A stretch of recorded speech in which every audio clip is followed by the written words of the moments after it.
So, Mr. Tweed, could you start by telling everyone in the class who you are exactly?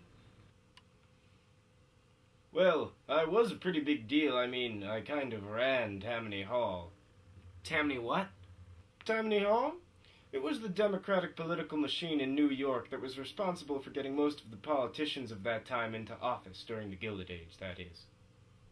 Interesting. How exactly do these political machines you speak of work? Well, it's basically an unofficial way of controlling the politics in an area. What we did was raise votes for the candidates by going to immigrants like the Irish who were flooding New York at the time.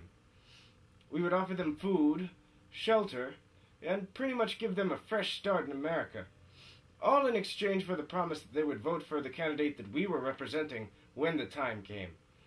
Businesses would help us fund campaigns, and in return, the politicians that got elected would help out these businesses.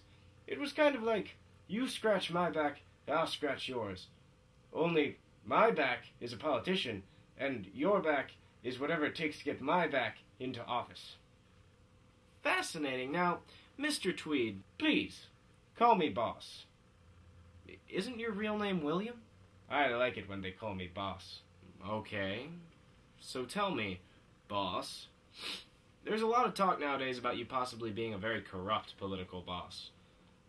Would you care to go into further detail about that? By getting workers to say that certain city jobs cost more to complete than they actually did, money could be gained from the city, and that money would be divided up between myself, the workers, and my cronies, of course. Well, is it not true that the construction of Tweed Courthouse from 1877 to 1881 was in fact only worth about $3 million? Yet the bill was rounded off to something like $13 million? I think a hand slipped while that bill was being filled out. No one's fault, really, just a small, minor slip-up. A $10 million slip-up? Let's move on. Okay, tell me about your arrests.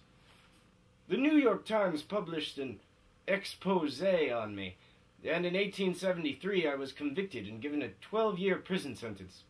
It got shortened to 1 year, and once I got out I was sent right back to a debtor's prison, and in 1875 I escaped and fled to Cuba, and then went from there to Spain. Did you get caught again? Yep, some Spanish authorities recognized me from a damn political cartoon. They had me shipped back to New York, where I died in 1877, at the Ludlow Street Jail. Before my death, I came clean with a confession to the Attorney General of New York, with hopes of getting out of prison. He said no, probably because I ratted out a lot of political leaders in my confession, and I remained in jail.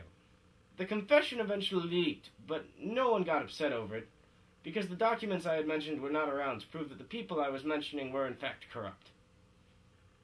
Thank you so much for your time, Mr. Tweed. I know you have to get back to your era, but before you go, let me ask, how would you say that you represented the Gilded Age? What made you an icon?